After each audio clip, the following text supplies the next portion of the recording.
I think we can get started here. So let me introduce our fourth lecturer this week, Christopher Richards, who is also an instructor this summer. And I have to admit that when I asked Chris to be just an instructor, he presented to me something he was working on, looking at these Medusa images in Ovid manuscripts.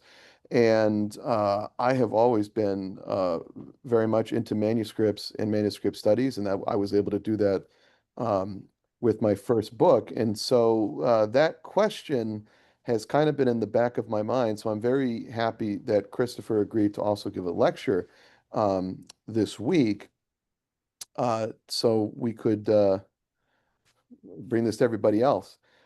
Christopher T. Richards is a medieval art historian with a specialization in late medieval illuminated manuscripts of French poetry. His research considers the history of sexuality, medieval image theory, and especially their intersection. He is currently in the process of publishing a series of articles on the subject of medieval artistic practice, including Fabulous History, Painting History in Paris Bibliothèque de l'Arsenal, manuscript 5069, and Medieval Queer Theories of Art and the Artist, most recently Couverture, Transing the Medieval Manuscript in Authoriana, and Painting Against Nature, a Medieval Queer Theory of Art and the Artist in the journal Art History. Future publications include an exploration of depictions of Amazons in 14th century manuscripts, a trans reimagining of the Western canon, and a new reading of the bearded Medusa in archaic Greek vase painting in late medieval manuscripts. And I know we saw some of those vase paintings in the course the other day. When he is not investigating medieval illuminated manuscripts, Professor Richards considers modern and contemporary queer and feminist art and even collaborates with contemporary artists who aspire to tell queer and feminist histories through their artwork, most recently as part of the Invention of Truth exhibition at 601 Art Space in New York City. Professor Richards is also invested in making scholarship, particularly queer theoretical scholarship, more accessible to both undergraduate students and the public at large. Recent efforts in this regard include art criticism in the Maine Arts Journal, the Brooklyn Rail, and appearances on podcasts. Above all, Professor Richards loves working in the classroom with students, encouraging them to discover the fundamental queerness of what is a distant, strange, and long lost medieval past. And I think we've been seeing that in the course this week. So that introduction aside, let me turn it now over to Christopher Richards. Well, thank you very much. It's such a pleasure to be with all of you. In the spirit of public access, here is the free link to one of those articles mentioned, because it's amazing how expensive it is to read scholarship that no one actually wants to read for the most part. So it's my great pleasure to be with all of you and to talk about this. And it's especially exciting to see some of my students this week in the room, who I must thank from the front end for being such generous interlocutors and so much fun to think with. I wouldn't have been able to write this lecture without their help this week. So let's get into it. Can everyone see my screen? Okay. The Gorgon is perhaps the most ubiquitous ancient mythological creature in Western culture today. Whether you know the snaky-haired Medusa through Versace or Stone Blind, her image remains an active social force, even casting her stony gaze on the fascistic monsters of our own time.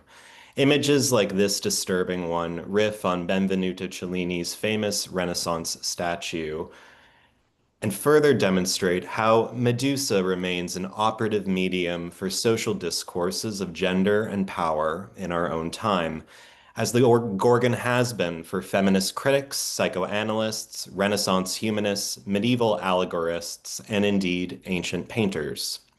In our post-Freudian world, Medusa has often been understood in line with Freud's interpretation that the face of the Gorgon represents a monstrous feminine presence that both castrates and stiffens masculine subjects.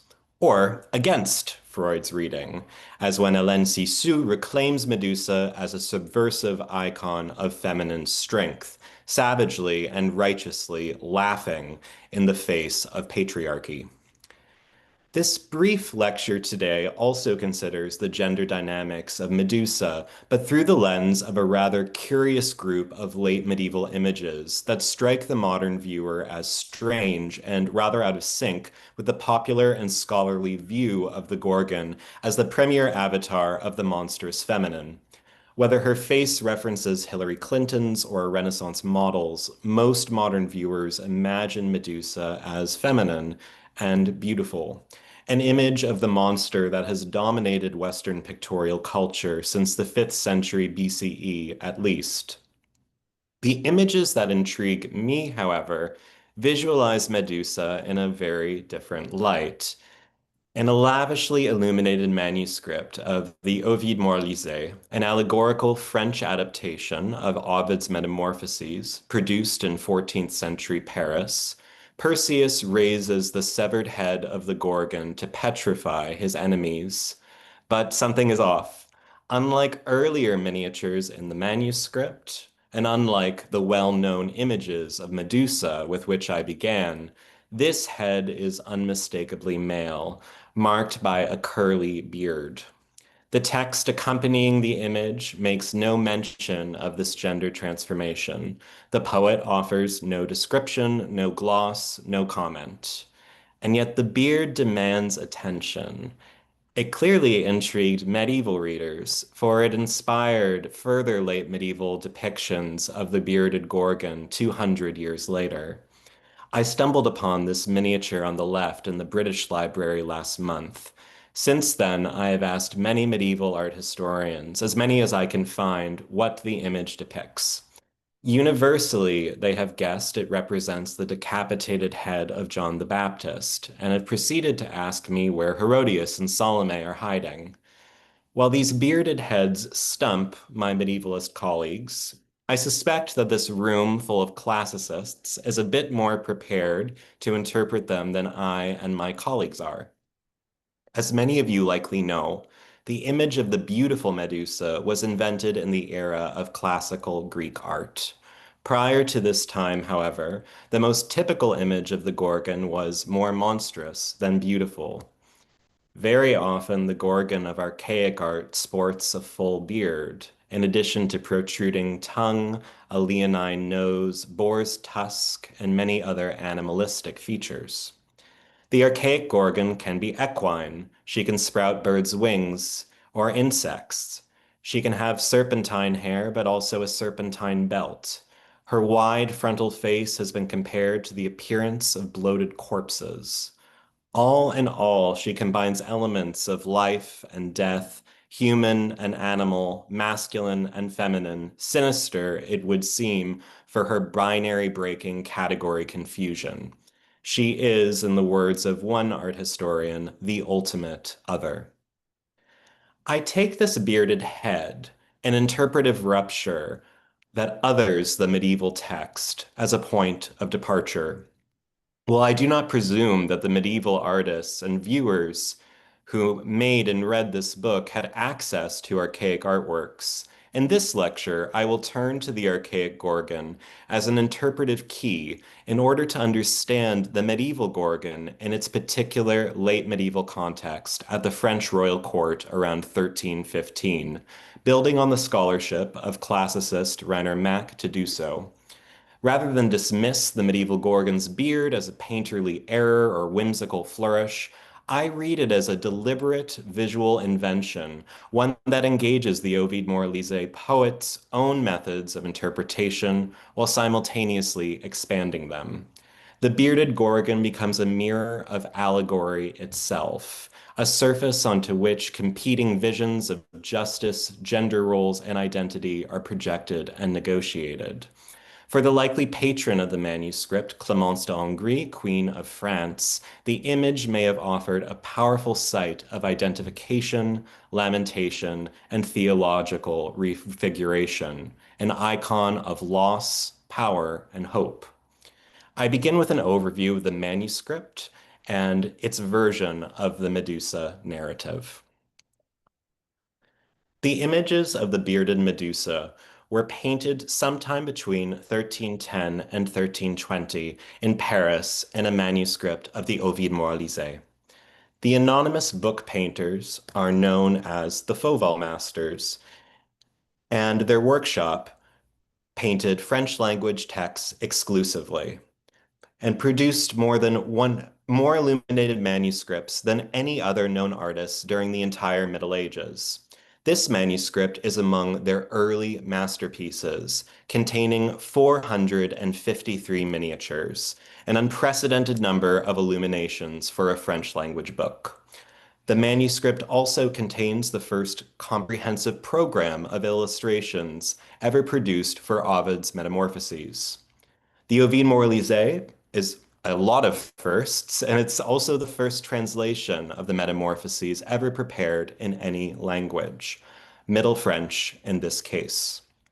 In addition to a literal translation of Ovid's text, the anonymous medieval poet, thought to be a monastic, presented what he called des mutations de fable, an ambiguous phrase that means both stories of metamorphosis and, more literally, metamorphoses of stories.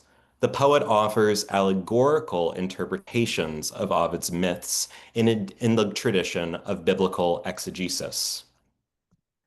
By these means, the poet writes that he will transform pagan lies into Christian truth.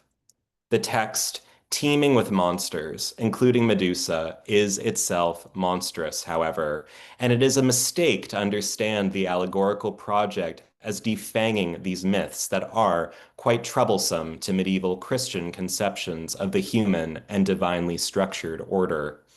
Simply put, the poet throws the muable into the durable, the metamorphic into the eternal, exchanging stability for a different kind of eternity, an endless stream of interpretations, resulting in the longest text ever composed in French, period. Over 70,000 lines and 3 times the length of Ovid's Metamorphoses. This eternal drive to transform and interpret and reinterpret fables undermines the possibility of any singular meaning. Medusa is at times a vice, at times a victim, at times an allegory for the state, at other times a view onto theology. Further complicating this scenario, the Ovide Moralisé is a lavishly illuminated tradition, and the illuminators more often than directly visualize the text and the myth's allegories, enact further metamorphic interpretations on the text, such that their imagery is often obscure and difficult to relate to the poem in direct terms. The miniatures tend to visualize precisely what the text opts not to say, as we will see. The manuscript, which today resides in the Bibliothèque Municipale de Rouen, is thought to have been commissioned by a French queen, most likely Queen Clémence de Hongrie, second wife of King Louis X of France and the last queen of the Capetian dynasty. In commissioning this manuscript, Clemence began a royal and specifically queenly tradition. Another Ovide Moralisé that today resides in the Arsenal Library in Paris was likely commissioned by the subsequent French queen, Jeanne la Boiteuse de Bourgogne, and archival documents reveal that several more manuscripts of the poem were owned by queens and exchanged as gifts, as Maria Proctor Tiffany has discussed. Owning a spectacular library became an element of French queenship in the late 13th and early 14th century, and it would seem that the Ovide Moralisé held a particular appeal to royal women readers, who likely consulted the text for spiritual support, but also for its engaging stories and marvelous pictures. Proctor Tiffany sees the Rouen Ovide Moralisé as something of a mirror on Clemence and her short-lived and tumultuous reign as queen, which I will discuss soon. The manuscript certainly includes many images of powerful and often unruly queens, a fitting substrate for a royal woman to explore, question, and celebrate female power. The Medusa story and its interpretations appear as an Ovid between the fourth and fifth books of the medieval poem, from folios 122 verso through 141 recto of the Rouen manuscript, beginning at line 5637 of Book 4 and continuing for about 3,000 lines in total.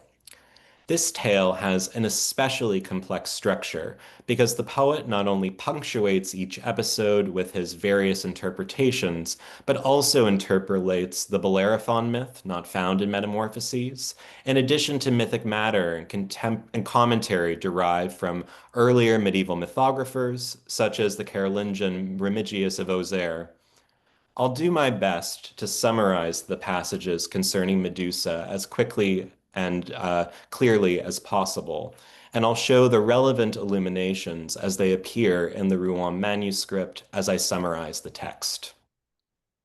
The poet describes Perseus as a divine adventurer who encounters the Gorgon the Medusa and her sisters in his travels.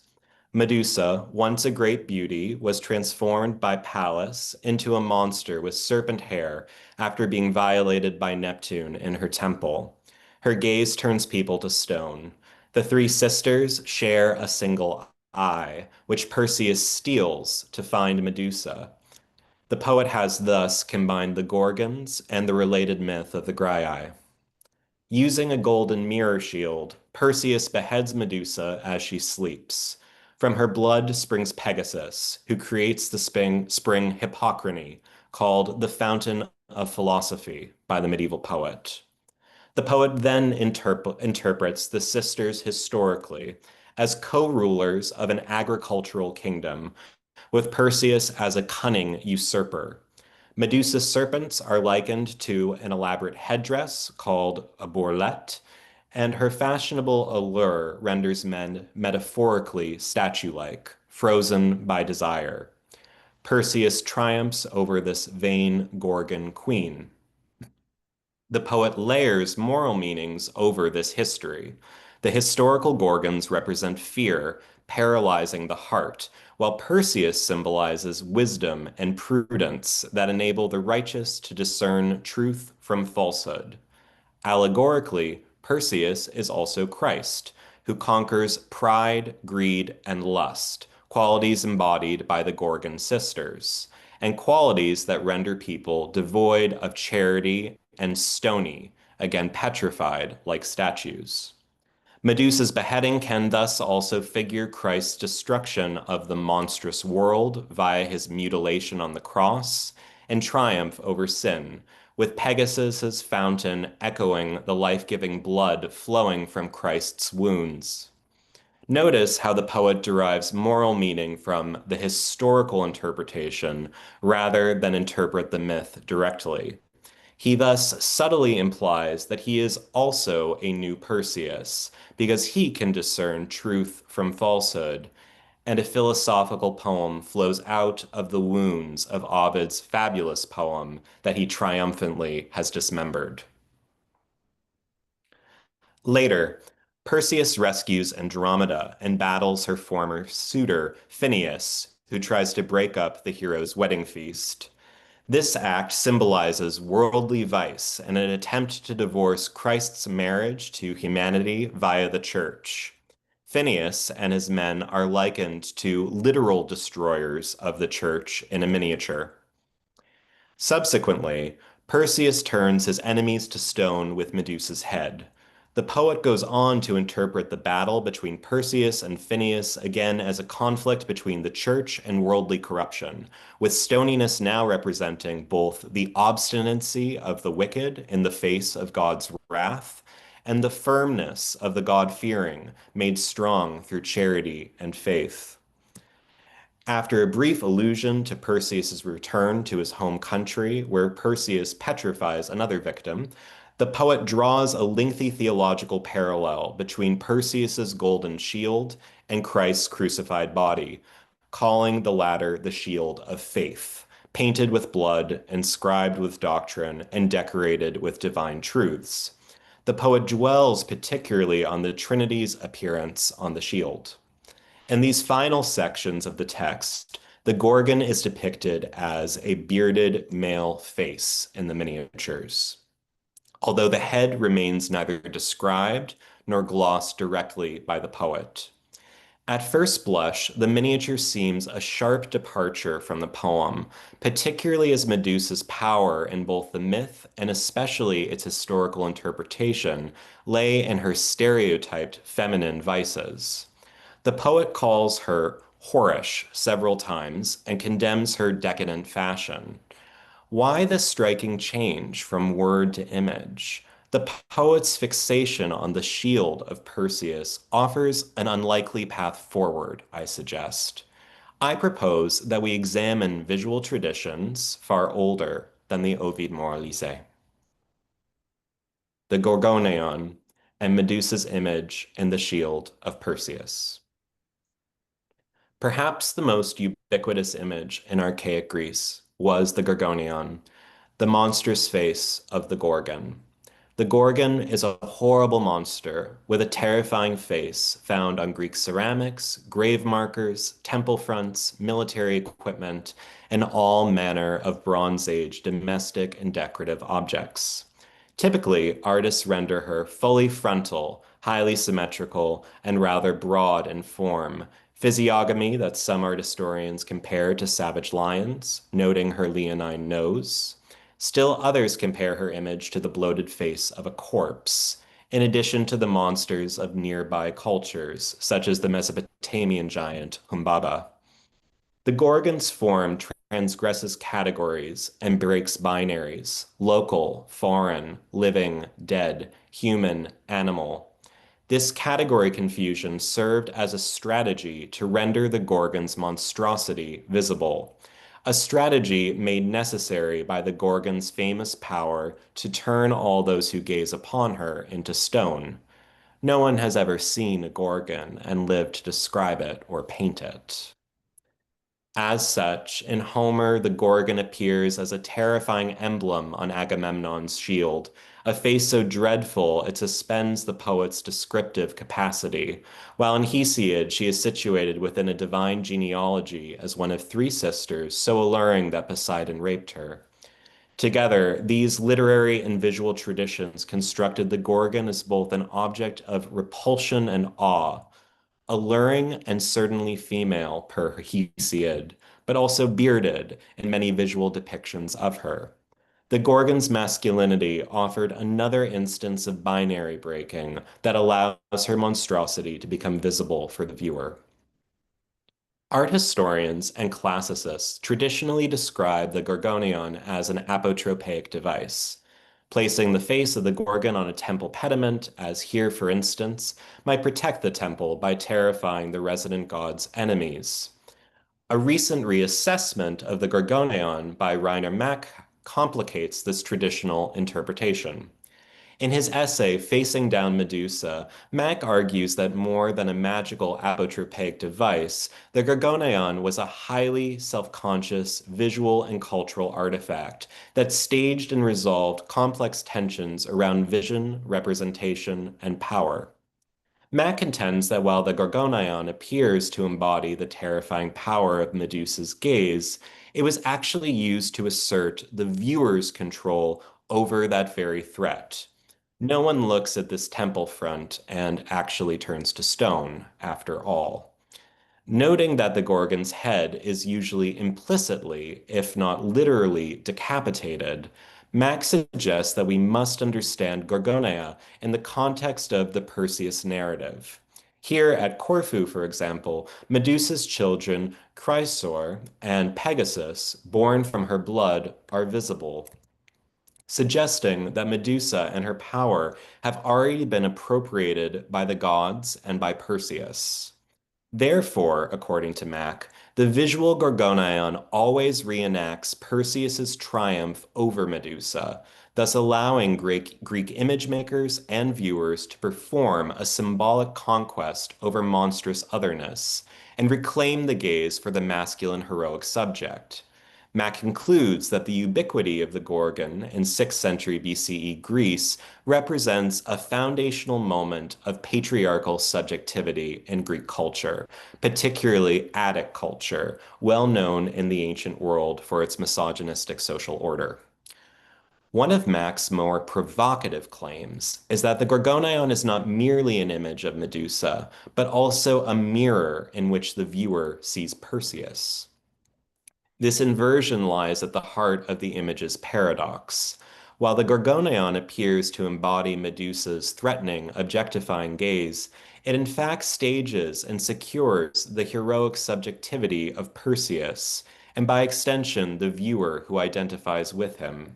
As Mack writes, when Perseus defeats Medusa, when he turns the gaze back upon her via his mirror shield, he becomes himself and cannot leave the monster's head behind. Her defeat and his emergence are one act. Her head is the very sign that constitutes and affirms his identity as a heroic masculine subject. In light of this, Mack considers eye cups, a common class of object found at symposia, all male philosophical drinking parties. In this Attic example, the Gorgon's reflection is cast again and again across the surface of the drinking vessel, glimpsed within the mirror of large staring eyes. As you raise your glass to drink your wine, she sticks her prominent tongue out at your companion, and playfully her face becomes yours for a moment, behind the cup as mask. When you've drunk enough wine, she emerges again to mirror you from the center of the cup's basin. Per Mac, the Symposius sees the mirror image of his own transformation in the Dionysiac world of the drinking party. This was the world of Attic society's dominant masculine subjects, and the symposium was designed to reproduce this male-dominated social order that denied subjectivity to most women. Although Mack does not say so, his reading of the archaic Gorgon, frontal, fanged, and furry, suggests that the beard not only represents Medusa's boundary crossing and her monstrosity, but also, as a mirror, reflects the masculine face of Perseus and other Attic male viewers of her. The bearded Gorgon unconsciously reveals the monstrosity of the all-male order that needed to render the feminine monstrous in order to establish itself in the first place. As we listen carefully to this dead, living, boar, lion, animal, human, female, male, Gorgon, who indeed opens her jaws wide, we might hear the voice of trans and monster theorist Susan Stryker. Heed my words, and you may well discover the seams and sutures in yourself. In bearding this lady, these archaic objects make the unspoken effeminacy and instability of masculinity visible. In a moment, I will offer a new reading of the Ovide Moralisé's Bearded Medusa, leveraging the mirror as a structural and interpretive principle, without claiming a direct relationship between archaic art or society and late medieval art or society. I would like to pause briefly here, however, in order to make 3 points justifying my comparative methodology in this lecture. Point 1. While the archaic image of the bearded Medusa would not have been accessible to the Ovide Moralisé poet or the Fauvel masters who painted the Rouen manuscript, a case can be made that they had indirect access to this iconography. Images of the pagan gods and heroes became much less common in the medieval West after the 5th century CE or so, by which time Christian viewers would have reclassified such images as idols. However, as Rembrandt Durit has shown, images of the constellations constitute the only truly uninterrupted iconographical tradition leading from antiquity through the Middle Ages into the Renaissance, and Perseus is a constellation. The easiest way to see the Gorgon in the medieval West would have been to consult a celestial globe or astronomical manuscripts, which were based in both word and in image on ancient sources. Medieval exemplars of this iconography visualize the classical Medusa. There are also Arabic adaptations of this tradition, such as Abd al-Rahman al-Sufi's Book of the Fixed Stars, which copies classical iconography, with one exception. The Medusa of the Book of the Fixed Stars is always bearded. Art historians have usually read this beard as a misinterpretation of the bloody entrails hanging from Medusa's severed head. One scholar, Marion Dolan, has proposed alternatively that the beard is an intentional means of demonizing Medusa because her star was visibly variable in the night sky, brightening and darkening, breaking the rules of fixed stars. Arabic scholars considered Medusa's star unlucky and referred to it as Ras al Ghul, head of the demon.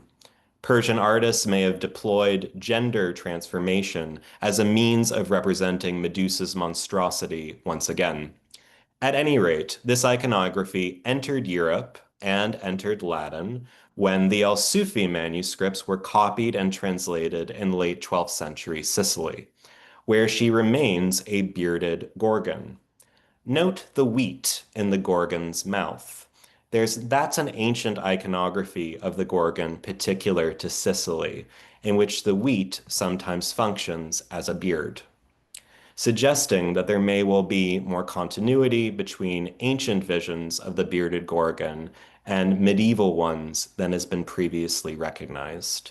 I cannot prove that the Ovide Moralisé poet or the Fauvel masters knew the Sufi Latinus, but Sarah Kay has recently demonstrated that they were very well versed in astronomical manuscripts. The episode of Phaeton, for instance, in word and image reflects, she argues, careful knowledge of the constellations, the ecliptic, the movements of the celestial bodies, in addition to astronomical iconography. This topic requires much more research, but it is possible that certain learned medieval Europeans came in contact with the distant echoes of archaic visual traditions and their social implications. Point two. Although there is no direct evidence that medieval viewers engaged with archaic images of the bearded Medusa, the gender ambiguity and mirror-like function that Mack identifies remained potent features of her medieval afterlife. In the same decade that the Fauvel masters illuminated the Ovide Moralisé manuscript in Rouen, a goldsmith crafted a reliquary bust of King David, inscribed King David, strong of hand and desirable of look. But instead of sculpting David's face, the artist inset a Roman cameo of Medusa. The emphasis on David's aspectus, his visible appearance, or gaze, suggests that the artist understood the myth of the Gorgon and deliberately selected this cameo. As with earlier medieval crucifixes adorned with gorgonea, this cameo serves both as an apotropaic protector and as a symbolic mirror image of Christ, who triumphs over death and the snaky devil, linking David to Christ, Perseus, and the power to conquer monstrous threats, including the beheaded Goliath. Yet gender trouble lingers.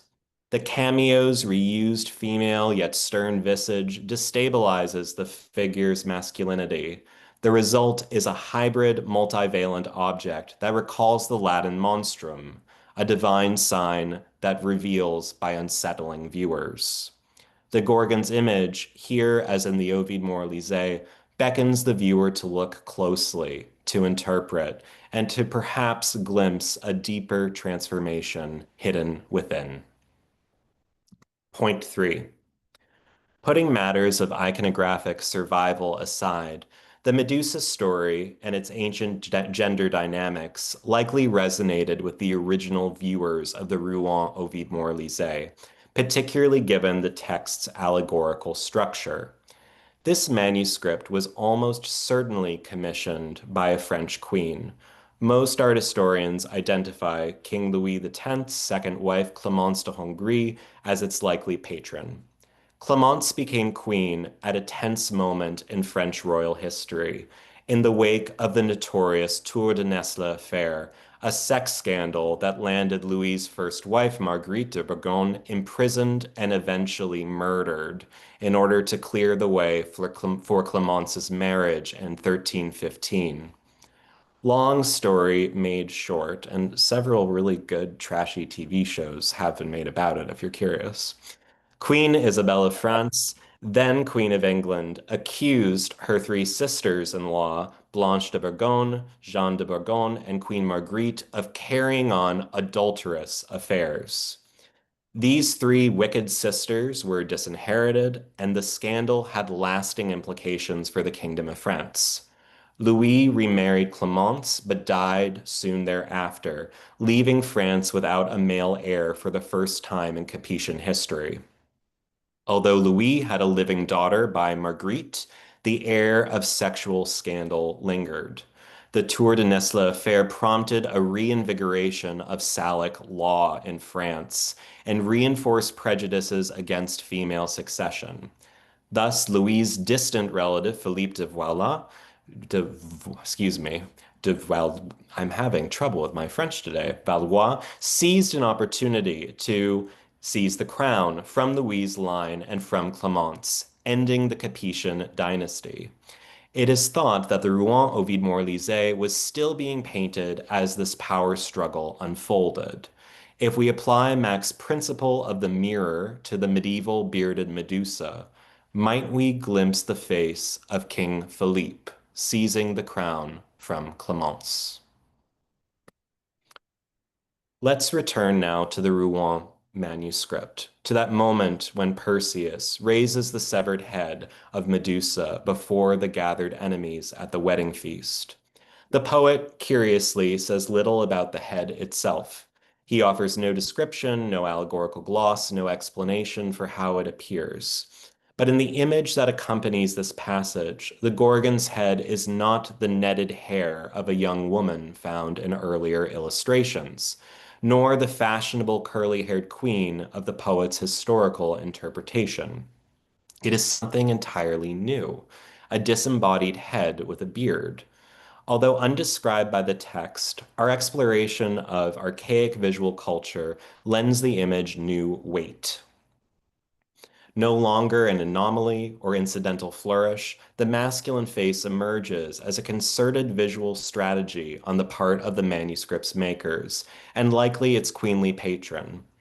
Just as the archaic Gorgoneon mirrored the heroic identity of Perseus and enabled the viewer to enact a symbolic triumph over monstrosity, the Rouen miniature recasts this same reflexive structure in the context of medieval politics and medieval allegory. But here the image also disrupts them.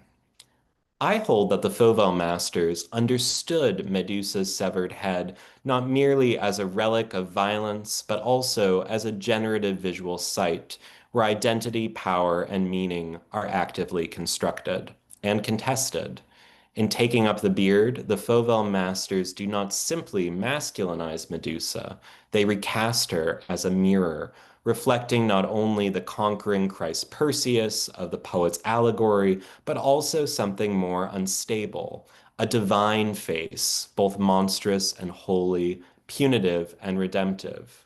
The bearded Gorgon functions similarly to the Gorgonion on the symposium cup, returning the gaze and unsettling its beholder, a woman in this case, Clemence de Hongrie. To understand the Gorgon's mirror-like effect, let's look more closely at the poet's allegoresis, which, like the Gorgon's head, is layered with contradictions, inversions, and paradoxes. For one thing, the poet describes Perseus as both a usurper and a savior. He frames the beheading of the Gorgon as political violence, justified by the Gorgon's sexual sin in the historical interpretation, a history that, to repeat, likely resonated with the manuscript's first owner, Clemence, whose predecessor, Queen Marguerite, had recently been murdered as punishment for adultery, and whose own queendom had been stolen from her, one of three sisters, even. The Valois capture of the Capetian crown angered Clemence, who argued with King Philippe over her rights to royal funds for the rest of her life, writing repeatedly to Pope John the 22nd and her Neapolitan relatives for support. At least once, the new King Philippe publicly accused Clemence of keeping poor company and dressing improperly, accusations that echo the Gorgon's adoption of fashionable headgear, the bourlette. The poet quickly transforms usurpation into a restoration of the moral order, a moral inversion that evokes contemporary Valois propaganda and Philippe's relationship with his ousted female predecessor. The initial framing of Perseus as usurper, however, leaves open space for Clemence to navigate the story and probe it for alternative readings. She may have seen herself and other royal women in the Gorgons, viewing Perseus as a negative exemplum. The negative aspect of Perseus troubles the poet's next allegorical turn. Perseus is a usurper, but he is also Christ. The poet glosses the beheading of the Gorgon as both the bloody crucifixion and Christ's metaphorical beheading of the monstrous world, that is, Medusa. This paradox stems from the fundamental paradox at the heart of Catholic teaching, that a brutally murdered peasant is also the triumphant and redemptive God. But the logic of the poet's Christian allegory results in implicit interpretations, unacknowledged contradictions, and an excess of meaning. To paraphrase the poet in blunt language, Perseus can only function as Christ if he decapitates his own head. And so Perseus refers explicitly to Christ, but implicitly to his tormentors as well, while Christ's body also must be Medusa's. This excess of meaning can be resolved if viewed within the logic of the mirror, in which the image of Medusa's body and the image of Christ's body are not only their own, but also reflections of their destroyers and viewers. Let's continue. The spirit of excessive and contradictory meaning facilitates further inversions. In the allegory of the wedding feast, the Gorgon's powers of petrification refer both to wickedness and to faithfulness before God. Indeed, the poet seems to favor the latter positive interpretation over the negative one, because elsewhere in the text, the coral that Medusa petrifies signifies the God-fearing, whose steadfastness protects them against the evils of worldly vice. This positive reading nonetheless sounds discordantly against the only glosses of Medusa herself. She is the monstrous world and a crafty whore, to quote the text. But in this text of infinite allegoresis, where unspoken meanings accrue and multiply, Medusa must mean otherwise. After all, it is her face that enables Perseus, Christ, to triumph over the wicked and preserve the marriage between God and humanity as a vehicle of divine justice that strengthens the faithful. As the archaic Gorgon mirrored heroic identity and enabled a symbolic triumph over the monster, the face of the medieval Gorgon mirrors the divine and triumphs over sin. The poet cannot quite bring himself to state this directly, word for word, but as our careful reading of the allegory and comparative analysis reveal, he inverts Medusa's meaning over the course of the poem by superimposing images of other figures onto her face. In other words, the poet works like Perseus, who raises the mirror shield to avoid seeing the monster face to face. The poet never looks at Medusa straight on. He approaches her obliquely, glimpsing her through allegorical reflection, and indeed by ultimately fixing his attention on the mirror shield, which he transforms into the shield of faith.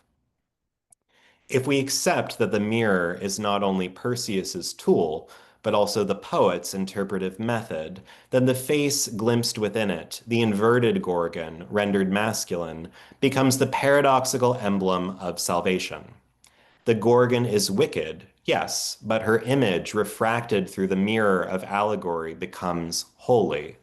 The illumination, a further mirror on the poem, and on the reader makes these unspoken meanings explicit, visualizing the Gorgon's head as the bearded face of God. As Clemence gazed upon this bearded face, she would have encountered a layered and contradictory image capable of reflecting the deep complexity of her own situation, while also offering her a means to reframe her poor treatment in Christological terms, even martyrdom. She might see in the bearded face Philippe de Valois, but also the face of Christ and divine justice, monstrosity, and redemption. This interpretation depends on seeing something in the text that is not written there. I propose that this absent something, this hole in the text, the inverted image of Medusa, appears in the illuminations. The miniature of the Gorgon's bearded head, undescribed in the poem, supplies the allegory's silent interpretation of Medusa, which then in turn resolves the problem of the male head. To make this reading, I have turned to archaic art as a theoretical framework for viewing the manuscript. To make this interpretation stick, however, it is helpful to quickly situate it within the Fauvel masters and the poet's shared approach to manuscript illumination. As I have written elsewhere, the Fauvel masters were careful readers of the Ovide Moralisé and painted scenes into the Rouen and Arsenal manuscripts in response to the poet's methods of interpretation. They seldom painted precisely what the text states directly, and instead reflected on the text, transforming it, often radicalizing it or even queering it. For instance, though the poet avoids discussing the relationship of Achilles and Patroclus, the painters include a tender image of Achilles weeping over his beloved's slain body. Readers saw the queer implication of the image, disapprovingly scratching out Achilles' face. To offer a further example more relevant to the Medusa episode, consider this image from the later Ovide Moralisé. Those familiar with medieval art will probably assume it represents the Last Supper, because we see a table set with grand figures seated on its far side, while one lone figure kneels on the wrong side of the table, the conventional place of Judas in medieval iconography. But look closely. Crowned kings, not Christ and his apostles, sit at the table, and the meal consumed is a mutilated corpse. The image actually shows the wicked Tantalus feeding the Olympian gods the body of his son Pelops, as told in Ovid's Metamorphoses.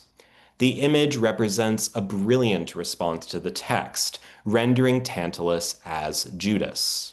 But it must be noted that this is an interpretation that the poet does not dare make, presumably because it renders the pagan gods who eat a man's son as Christ and his apostles who eat the Son of Man, that is, the Eucharist.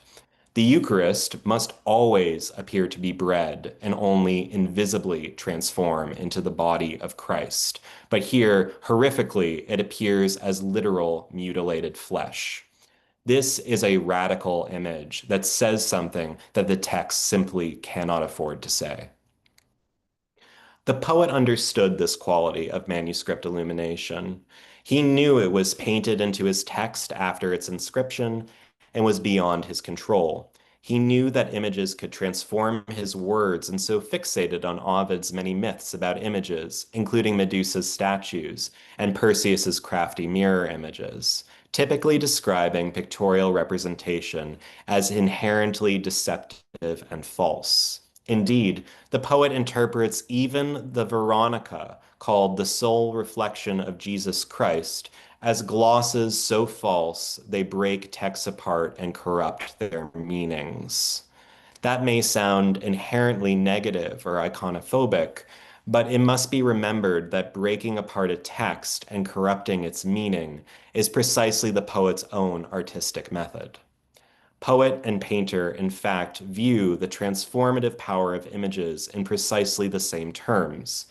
Wielding the mirror shield of Perseus, the painter glimpses in the poet's Gorgon a reflection of the face of God, visualizing not the Veronica, but the bearded face of God the Father in the shield's trinity, and the Gorgon as its reflection.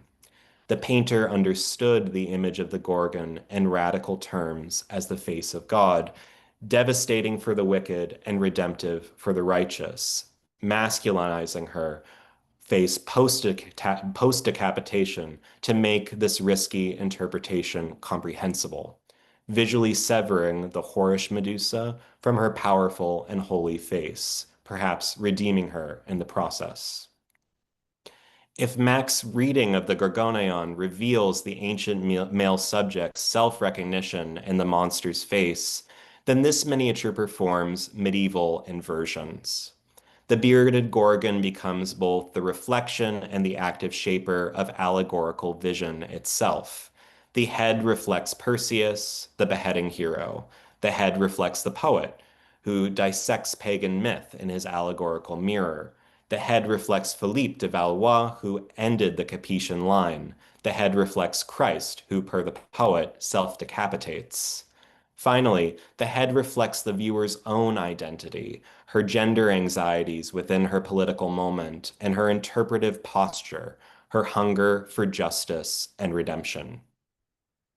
In short, the Gorgon's severed head becomes the surface onto which the manuscript's social and theological tensions are projected and negotiated, a flexible lens for Clemence to explore her identity at a pivotal moment in her life. The Gorgon's head is not a passive mirror, however. She freezes the wicked. She strengthens the righteous. Her face is a tool of divine justice. The bearded head is no mere symbol, but an image that compels meaning. Her discordance makes allegory happen.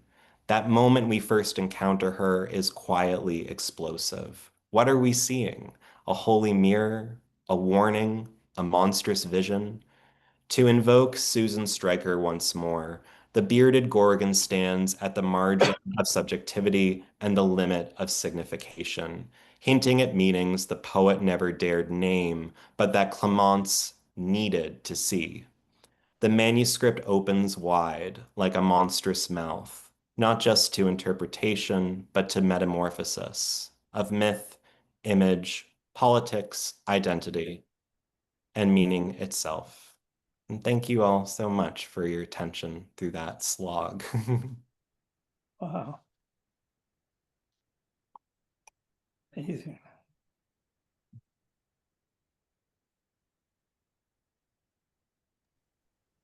And thanks to my students who are here. Thank you, Christopher, for a very rich lecture with a whole lot to think about here.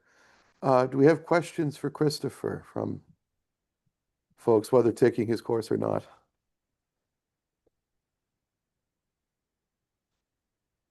Would you like the slides still up or down? Keep them up. Some people might refer to Oops. specific images. Fred?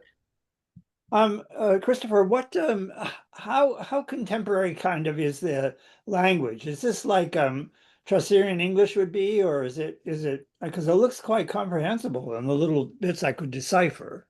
Oh, wonderful. So it's moyen français. The text was written contemporary with the Rouen manuscript. Uh-huh. Um, there's some evidence that this is not the first manuscript. There may have been an older one, but not by much. The earliest we date the text is to 1308. So if you have some French and if you have some Latin, you can get through the French. Yeah. Maybe not quite Chaucer, but maybe the Pearl poet. Okay, thank you. Sure. And Fascinating. you can read the old French text online for free. Um, and actually, the text was translated into English just this past year. So it's this poem is actually suddenly much more accessible than it was until quite recently. Here is the text. Thanks. Sure. Who did the translation? Um, Two scholars named Matthew Boyd and Sarah Jane Murray, and the press or the imprint is Gallica, the press is Boyd Ellen Brewer. And um, if people are interested in these manuscripts, I'll be I'll be making a companion volume for the translation about the illuminations. So there'll be a lot of reference books about this text soon, which is exciting because that has not been the case. And that reminds me, I forgot to mention in my introduction that this is part of a book project on Medusa's gaze. That it looks like both of your co-editors are actually here Yes. in the chat today, Tony and David. Yes, Tony Vanieri and David Wright are my collaborators on a project about Medusa across the whole swath of history. So if anyone catches the Gorgon bug, we are actively seeking contributions. Matt? Great. Christopher, that was sensational. That was so cool. Thank you. Oh, thank you. I guess my question when I think about this, and I see this text in front of me, is maybe I don't know if provenance is the right word, but I think of intended audiences with Mhm. illuminated manuscripts, right? And when I use manuscripts with my students, I try to explain to them the nature of the people who may have been reading this or the intended audience. And as I listened to your paper, I was thinking that the entire time, like the intended audience of this manuscript. And I'm not sure if you've done a lot of research into that or the ownership of this book and for whom it was intended.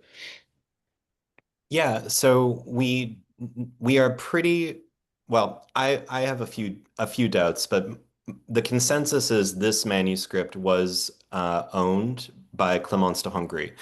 And we think that because there is a really, really thorough inventory of her estate made at the time of her death, quoted on the slide here, that lists a French book covered in red leather of Ovid's fables, which are related to the moralization of Jesus Christ, etc., etc. Um, and the only reason why I have a few doubts about this book being Clemence's is because um, I won't get into the weeds because this is a black hole. Ooh, and a mixed metaphor. But there is a there is a there is almost certainly a twin manuscript of the Rouen Moralisé that we know through records and also a table of contents that survives for it.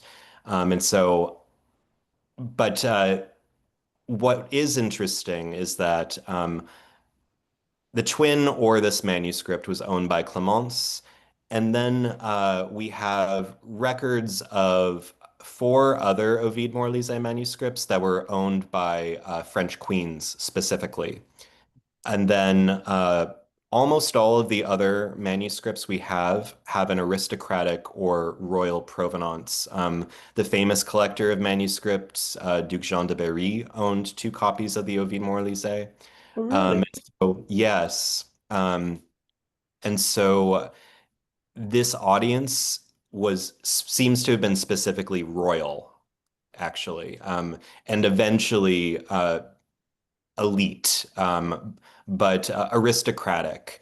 We have one manuscript of the poem that was produced in a monastic context in northern France. But that's it.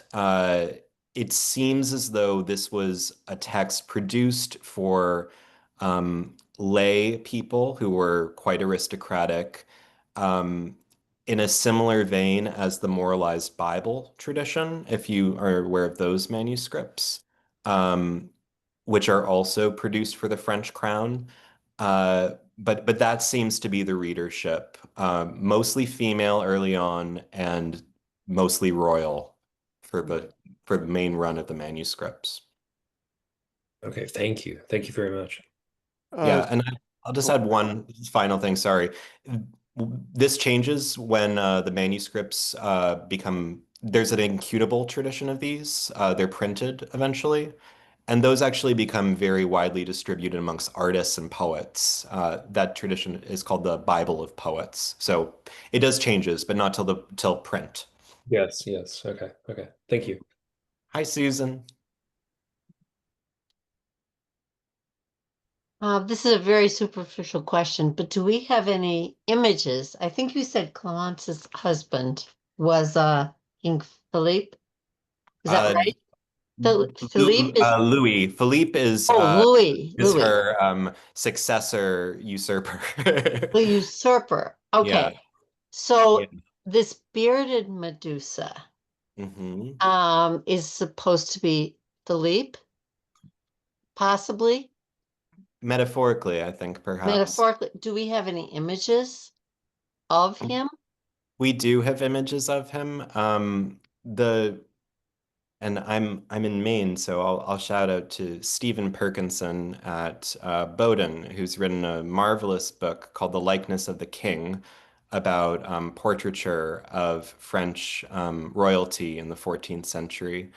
The real problem with portraiture at this time is that it's not very invested in individualism, and so it's sort of difficult to say if it looks literally like anybody, But unfortunately.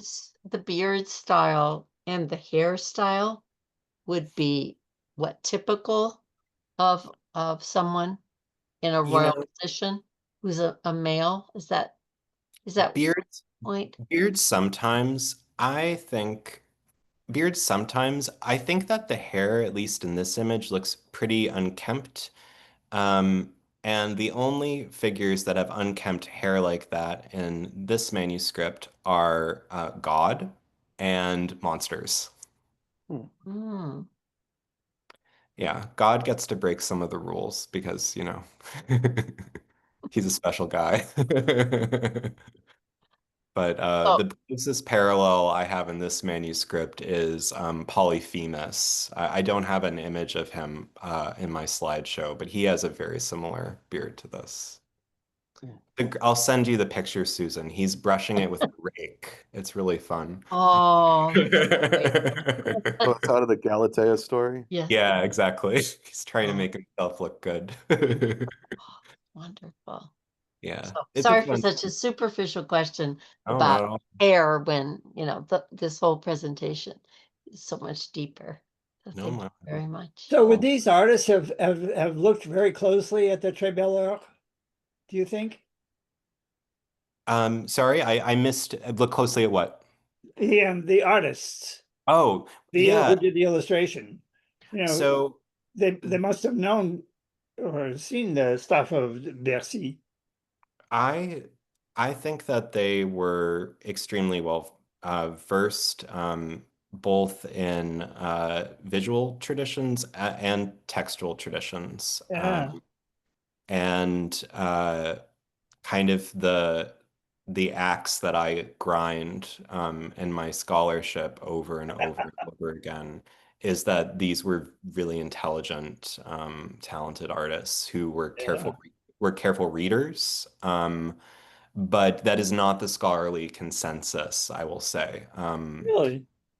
Yeah, these artists have been traditionally viewed, I will quote a colleague, the the fundamental low point of artistic self-consciousness in the entire history of medieval manuscript illumination. I'm astonished. So there are other ways of viewing these things than how I think about them. Yeah, clear. People don't like and if the essay that I posted in the chat gets into this, the reason why people don't like them is because at this point in the history of art, many manuscripts are painted with exceptionally beautiful naturalistic pictorial styles. And these images look sloppy and abstract for traditional art historians. They're assumed to have been kind of rush jobs and mass produced. And medieval artists are always assumed to be, sorry to be glib, but stupid, illiterate, and untalented.